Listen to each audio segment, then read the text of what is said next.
for the season opener. This after an update on Colt McCoy's health that could limit his participation in the first month of the season. The Philadelphia Eagles and the Ravens back on the field today for their joint practice. The two teams will play their third game of the preseason against each other on Saturday night. Sal Paolantonio joins us from the Eagles and Ravens. Sal, what specifically have the Eagles and Carson Wentz been working on during this training camp that's different from what we've seen in the past few years? Well, this is year 4 of Doug Peterson with Carson Wentz, Wendy.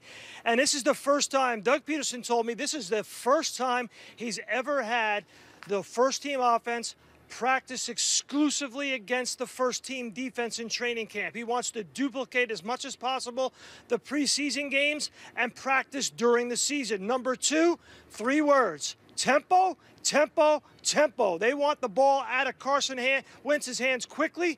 I asked Carson Wentz about that, and here was his answer. Listen to this.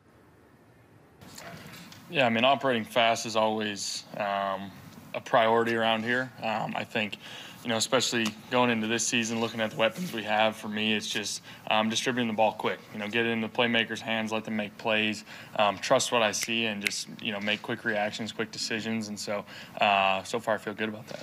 You know, he's getting through his reads faster. It's part of the progression of him and his growth as a young quarterback right now. And, you know, he's getting to the line of scrimmage. He's seeing things fast. He's redirecting protection. Again, going through his progressions, balls coming out of his hand quicker. All of that is part of that, what Coach Groh's talking about, and those are things that we've seen, you know, through the spring and obviously through this part of camp. Did you hear what Doug Peterson said? He said it 3 times. Carson Wentz is getting the ball out of his hands quicker. Last year, snap to release, 2.6 seconds. That ranked 13th in the National Football League. They want to chop that down to Tom Brady-like, get it under 2.4 seconds. If he gets the ball out of his hands quickly, he's not scrambling. Wendy, if he's not scrambling, he's not getting hit. If he's not getting hit, he's not getting hurt. He's lasting 16 games. You got the idea? Sal, I like how you walked us through that. I think I got it, all right? And we need him on the field. The Philadelphia Eagles need him on the field. Yes. And thank you for the perfect segue. You mentioned Tom Brady. I'm going to mention the New England Patriots because Josh Gordon has rejoined his Patriot teammates Monday following his conditional reinstatement from the commissioner on Friday. For now, though, Gordon has been placed on the non-football injury list.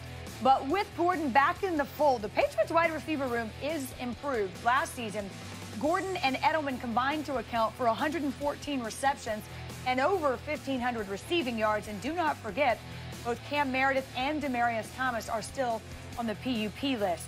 Mike Reese in Foxborough. And Michael, what's next for Gordon, and how are things shaping up at that wide receiver position? Wendy just raced back from practice, and here's the theme from Patriots land today. The pieces are indeed starting to fall into place at that wide receiver position. Julian Edelman back out for a second day of practice. He missed the first 3 weeks of camp with that thumb injury. Demarcus Thomas looks like he's getting closer as he comes back from an Achilles tear. And Josh Gordon was warming up with his teammates, but he does remain on that non-football injury list. This is notable development for the Patriots because up to this point, Wendy, it's been a revolving door at that receiver position. Training camp's an interesting time with a lot of bodies, and there's a lot of guys in and out, and I think that's really, you know, some years you might have 3 guys set or 4 guys set, and I think this year we haven't really had that. I think the guys that have been out there have improved. Still a lot of people we haven't seen actively on the field, and we've seen them, but they haven't participated, so to be determined. All I really worry about is how can I get better today, and if I can do that every day, I feel like I'll be in a right place. That was Philip Dorsett, so reliable for the Patriots last year at receiver, when he was asked if, with all these pieces starting to fall into place, if maybe he needs to be worried about his own roster spot. And Wendy, one other thing I want to pass along. The most notable thing that I heard today being in that Patriots locker room was from Captain Devin McCourty talking about Josh Gordon's return, now his second day with the team. He said he really grew to be a part of this family. They are really uplifted by his presence back with the team. Mike, thank you. I know everybody pulling for Josh Gordon, keeping our fingers crossed. No question, bigger than football, really. Absolutely. Listen, let's talk about this Patriots passing game, though, for just a minute, because, you know, they've got an older quarterback. Obviously, we talk about check game, how they became a running team. Though? I know, right? Is he? He don't look like But I tell you what, when you look at this depth chart, this passing game, at least on paper, is shaping up. Well, this is Kevin Durant, right? When you add Josh Gordon, this is the Golden State Warriors adding Kevin Durant. We watched the New England Patriots win the Super Bowl without Josh Gordon last year. So what did they do in the offseason? They went out and built pieces as if Josh Gordon wasn't going to be there. You went out and got N'Keal Harry in the first round because you needed that big outside receiver, and he was the perfect fit for it. Now when you add Josh Gordon back to this passing game, you have Julian Edelman coming off of injury, and we know he will be back to Super Bowl MVP form. This is a team you don't want to face because they've stacked the backfield, expecting for Tom Brady to get older and the running backs and the running game to have to carry this offense. This is getting scary what's shaping up in New England. Yeah, I agree. And the thing that has become synonymous with the New England Patriots is the ability to just week in and week out, to formulate their game plan based on the opponent that they're playing.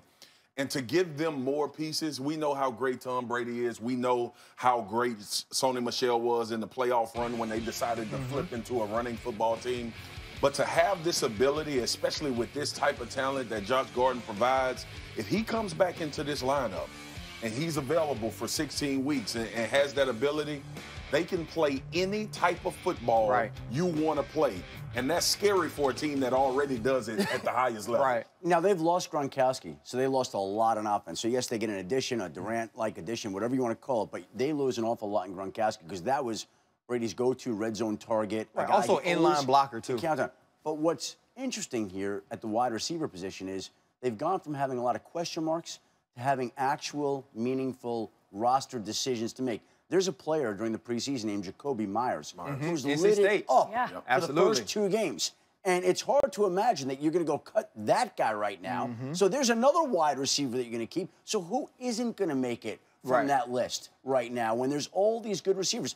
Demarcus Thomas, now maybe they could afford to take their time bringing him back. Maybe he doesn't open the season on the active roster at this point in time.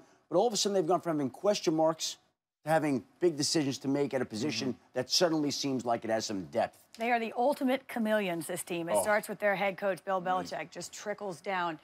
We talked about Antonio Brown earlier. Remember, this team on the West Coast, so there's a time difference, so there were questions as to his participation in practice. Practice is now underway. Paul Gutierrez is there, and in this particular case, Antonio Brown has headed to the weight room just as the team started stretching, which I presume, Adam, means he will not participate in practice. Well, we're waiting to see. I was told he was going to be there, and he is there at the facility. We'll see whether or not he can clear practice. Baker Mayfield with some choice words about Giants' decisions. That's right, the Giants. We'll talk about that more next.